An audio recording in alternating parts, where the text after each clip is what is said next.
when you are exposed to pathogens like the SARS-CoV-2 virus, because that's the current one we're dealing with, what happens inside of your body is that you've got these other types of immune cells patrolling around called professional antigen-presenting cells. And these are things like macrophages or dendritic cells. And these things have got these big arms that will kind of reach out and just grab things. So if the coronavirus was floating around in your blood right now, a macrophage would come by and basically gobble it up. And inside of the immune cell, inside of your macrophage, it's going to chop up this SARS-CoV-2 virus, and it's basically going to take pieces of it, literally like the spike proteins, it's just going to rip them out, and it's going to display these proteins on the surface of itself. And this is what our immune systems are doing all the time already. And so what it's going to do is it's going to go find some kind of T cell. It's going to go to a lymph node, for instance, and inside of your lymph nodes, there's going to be these T cells that have these T cell receptors on them, and this macrophage that contains a part of the bad guy is basically going to go and it's going to find some kind of T cell that has an affinity for the pathogen's part that was just displayed to it. And so this T cell now is going to become activated thanks to this macrophage that was showing this bad guy on its MHC complex, which is the thing that allows it to display this protein in the first place. And so this activated T cell is now going to go find some B cell to activate too. And so these B cells have B cell receptors, these T cells have T cell receptors. The activated T cell is going to find some pairing B cell to go activate, and then once this B cell is activated, this B cell is going to start turning into what is called a plasma cell. And plasma cells have the job of cranking out tons of antibodies. And so once the part of the virus that was able to stimulate the T cell and then the B cell has activated and created this plasma cell, these plasma cells are going to create tons of antibodies.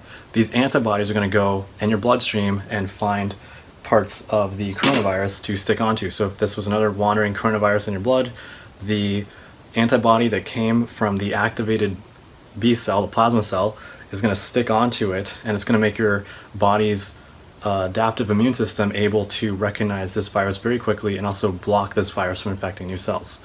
So the key things to remember in this story are that we've got antibodies, we've got our T cells, we've got our B cells and plasma cells, and then we've got their macrophages.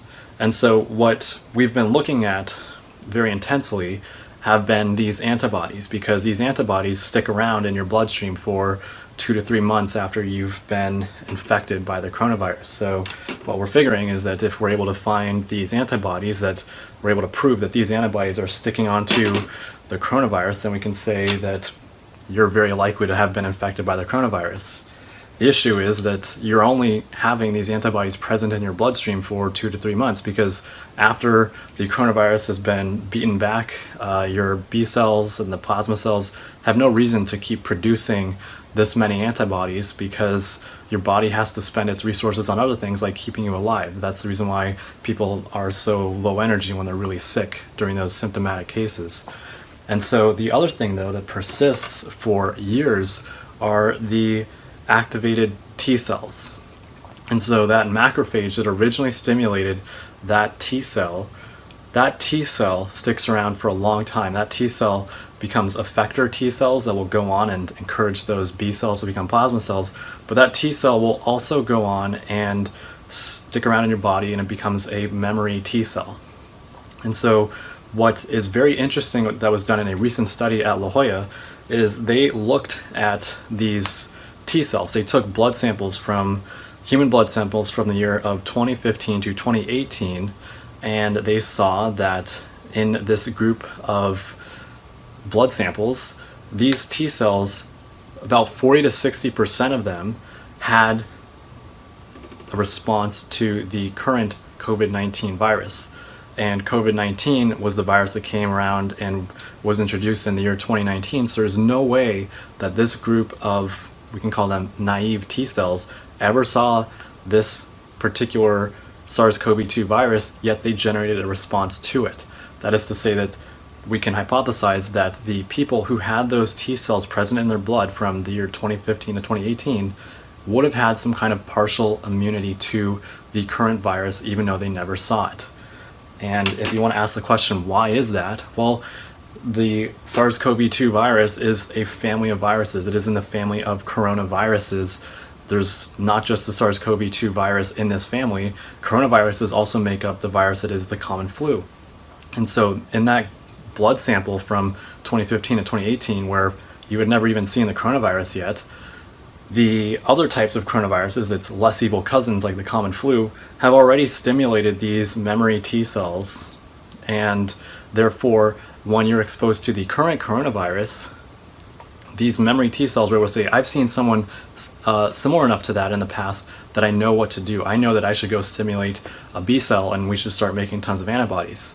So this is what's giving these people, we think, that kind of partial immunity to this virus that they've never seen before. And the other very important thing to note here is that in this La Jolla Institute study, the conclusion was that 40 to 60% of these blood samples had this natural T cell response to this virus that they've never seen before.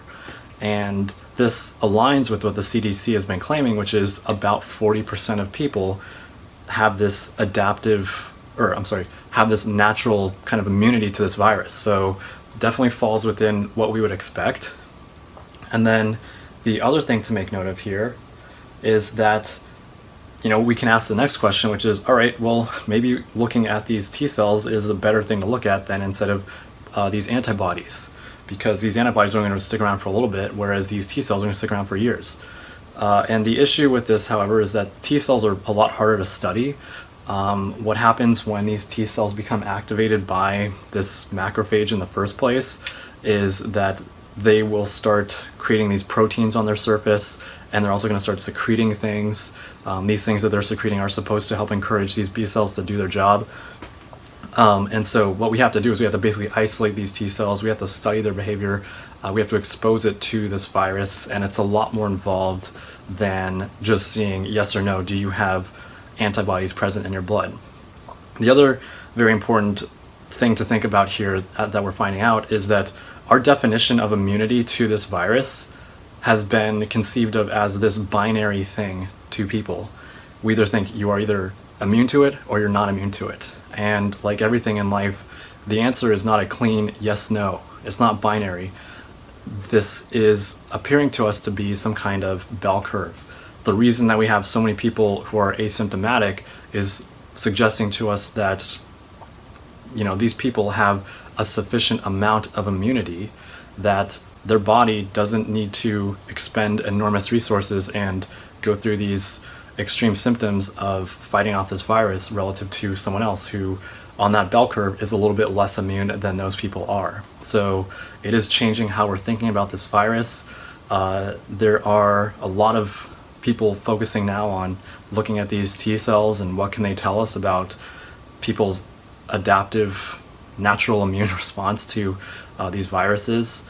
And so it is pretty exciting stuff. A closing remark I would make here is that masks are also very interesting to think about in terms of whether or not someone is super symptomatic or asymptomatic.